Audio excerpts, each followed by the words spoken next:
ప్రేక్షకులకు నమస్కారం. శుక్లాం భరధరం విష్ణుం శశివర్ణం చతుర్భుజం ప్రసన్నవదనం ధ్యాయేత్ సర్వవిఘ్నోపశాంతయే. అగజా ఆనన పద్మార్కం గజాననమహర్నిశం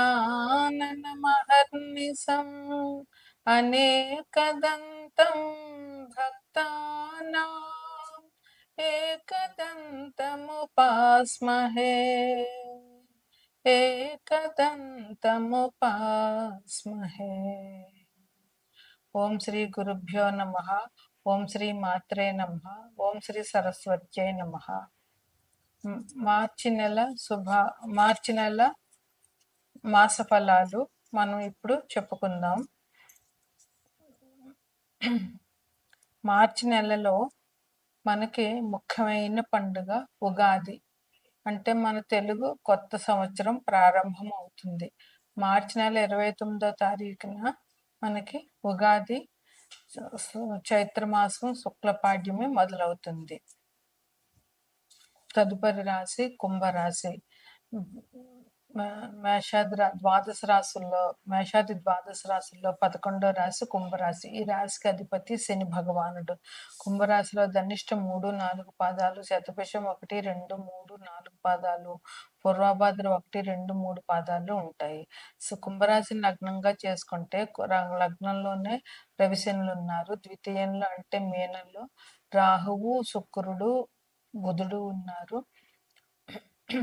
చతుర్థంలో గురువు ఉన్నారు. వృషభంలో పంచమంలో అంటే మిథునంలో కుజుడు ఉన్నారు. కేతువు కన్యలో ఉన్నారు. ఈ రాశి వారికి ఈ మాసం చాలా అనుకూలం అని చెప్పవచ్చు. మనం మార్చి నెలలో కుంభరాశి వారికి అనుకూలమా ప్రతికూలమా అనేది చూసుకుంటే ఈ రాశి వారికి ఈ మాసం అనుకూలంగానే ఉందని చెప్పవచ్చు. ఉద్యోగస్తులకి అంటే ఉద్యోగం కోసం ఎదురు చూస్తున్న వాళ్ళకి, కొత్త ఉద్యోగాలకి ప్రయత్నం చేస్తున్న వాళ్ళకి ఉద్యోగాలు వచ్చే అవకాశం ఉంది. ఆల్రెడీ ఉద్యోగంలో ఉండి పెర్మనెంట్ కోసం ఎదురు చూస్తున్న వాళ్ళకి పెర్మనెంట్ అయ్యే ఛాన్సెస్ ఉన్నాయి. ప్రైవేట్ ఉద్యోగస్తులు గవర్నమెంట్ ఉద్యోగాల కోసం ట్రై చేస్తున్న వాళ్ళకి గవర్నమెంట్ ఉద్యోగాలు వచ్చే అవకాశాలు ఉన్నాయి. అదేవిధంగా ప్రైవేట్ ఉద్యోగాల్లో పెర్మనెంట్ కాని వాళ్ళకి అయ్యే అవకాశాలు ఉన్నాయి. వీళ్ళకి అధికారుల అండదండలు, అధికారుల సహాయ సహకారాలు ఉంటాయి ఈ ఉద్యోగస్తులకి. అదేవిధంగా వ్యాపారస్తులకి, ఎటువంటి వ్యాపారం చేసే వాళ్ళకైనా కూడా మంచి అభివృద్ధి ఈ మాసంలో వీళ్ళకి కనబడుతుంది. వీళ్ళ వ్యాపారం 3 పువ్వులు 6 కాయలుగా వర్ధిల్లే అవకాశాలు చాలా ఉన్నాయి.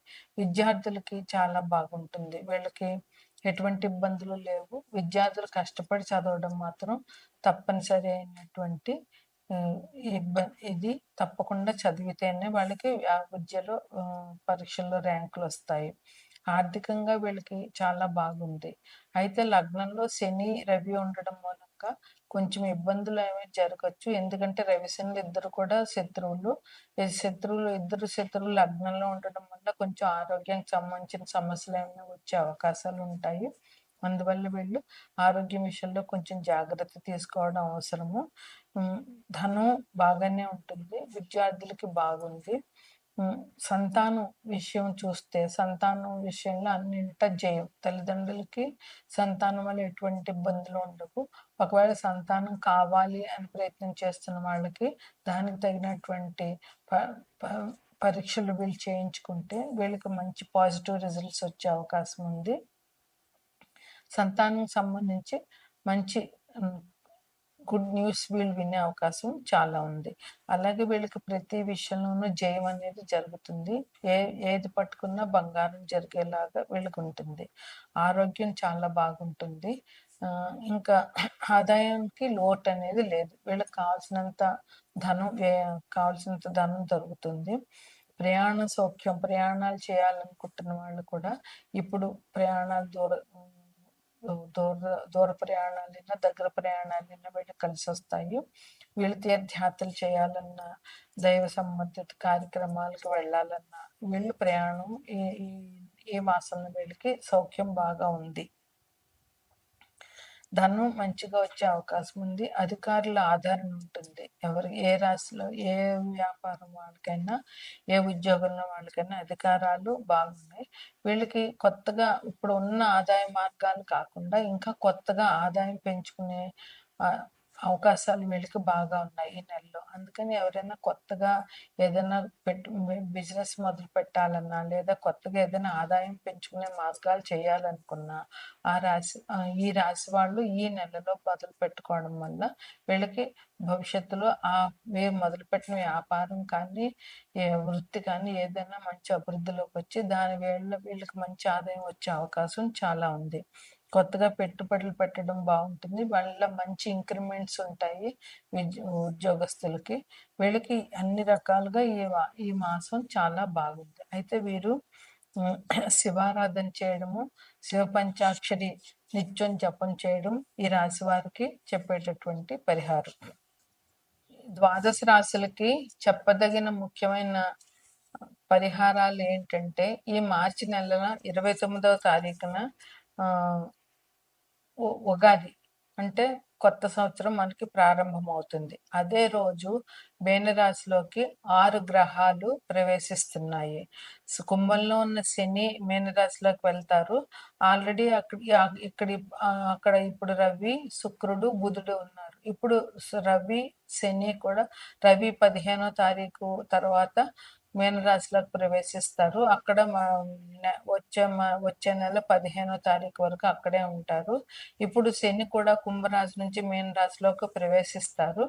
ఆ 29వ తారీఖు నాటికి చంద్రుడు కూడా అక్కడే రావడం వల్ల మొత్తం షష్టగ్రహ కూటమి అనేటటువంటిది మీనరాశిలో ఏర్పడుతుంది. దీనివల్ల చిన్న చిన్న 6 గ్రహాలు, అందులోనూ రాహువు, రవి, శని, బుధుడు, ఈ 4 గ్రహాలు కూడా పాపగ్రహాలే.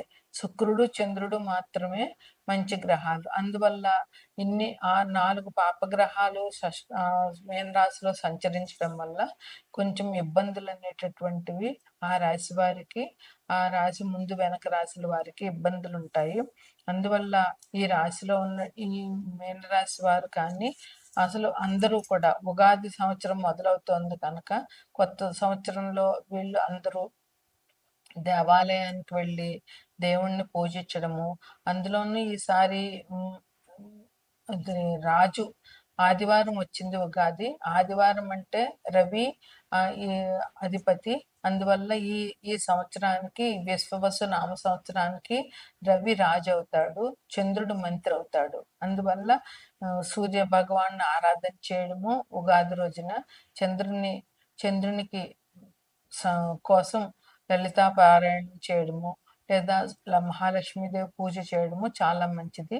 అట్లాగే ఈ షష్టగ్రహ కూటమి ఏర్పడుతున్నది కనుక రాహు నుంచి పరిహారాల కోసం, రాహు గ్రహ అనుకూలత కోసం దుర్గాదేవి పూజ ఆదివారం నాడు రాహుకాల పూజ చేస్తారు. గుళ్ళో రాహుకాల పూజ చేస్తారు. ఆ పూజలు చేయడము, దుర్గాదేవిని స్తుతించడము, దుర్గాదేవి ఆలయానికి వెళ్ళి దుర్గాదేవి దర్శనం చేసుకోవడము చాలా మంచిది. ఇది అమ్మవారి ఆరాధన అనేది శుక్ర, రాహు, చంద్రులకు ముగ్గురికి కూడా చాలా మంచిది. అందువల్ల లలితాదేవి పారాయణ చేసిన, దుర్గాదేవి పారాయణ చేసిన, దుర్గా సప్తశతి పారాయణ చేసిన చాలా మంచిది. ఈ 3 గ్రహాలు అనుకూలంగా ఉంటాయి. ఇంకా బుధుడు, రవికి విష్ణుమూర్తి ఆరాధన చాలా మంచిది. బుధుడు విష్ణు సహస్రనామం పారాయణం చేయడము, రవి కోసం ఆదిత్య హృదయం పారాయణం చేయడము, అలాగే సూర్యోదయానికి ముందే లేచి రవికి అర్ఘ్యం ఇవ్వడము, రవికి చేయవలసినటువంటి పరిహారాలు. సూర్యునికి అర్ఘ్యం ఇవ్వడం అనేటటువంటిది చాలా మంచి పరిహారం. దీనివల్ల ఇది అందరూ చేయొచ్చు. ఆడ, మగ, చిన్న, పెద్ద అని భేదం లేకుండా అందరూ రవికి అర్ఘ్యం ఇవ్వడం వల్ల అది చాలా మంచి పరిహారం రవిగ్రహ అనుకూలతకి. ఇంకా శని భగవానుడి కోసం అయితే, శనికి మనం నడవడం ఎంత కష్టపడితే అంత ఇష్టం శని భగవానుడికి. అదే విధంగా నడక నడవడం కూడా శని నుంచి వచ్చేటటువంటి కష్టాలకి పరిహారం అవుతుంది. అందువల్ల నడవడము, పెద్దవాళ్ళని గౌరవించడము, ఇంట్లో తల్లిదండ్రులను పూజించడము, వృద్ధులకి ఏదైనా సేవ చేయడము, అలాగే ఇంట్లో బాత్రూమ్‌లు క్లీన్‌గా ఉంచుకోవడము, శివారాధన, శివుడికి అభిషేకం చేయడము, శివుని గుడి దర్శనం చేయడము, దర్శనం చేసుకోవడము, ఆంజనేయ స్వామికి హనుమాన్ చాలీసా పారాయణ చేయడము, హనుమాన్ గుడిలో ప్రదక్షిణాలు చేయడము శనికి పరిహారాలుగా చెప్పవచ్చు. అందువల్ల ఇటువంటి ఈ ఈ గ్రహాల వల్ల వచ్చేటటువంటి అననుకూలతని తప్పించుకోవడానికి దైవారాధన ఒక్కటే మనకి శరణ్యము. అందుకని అందరూ నేను చెప్పిన పరిహారాలు చేసి అభివృద్ధిలోకి వచ్చి ఈ సంవత్సరం కొత్త సంవత్సరాన్ని ఆనందంగా గడపాలని కోరుకుంటున్నాను. ప్రేక్షకులందరికీ కూడా విశ్వావసు నామ సంవత్సర శుభాకాంక్షలు. నమస్కారం.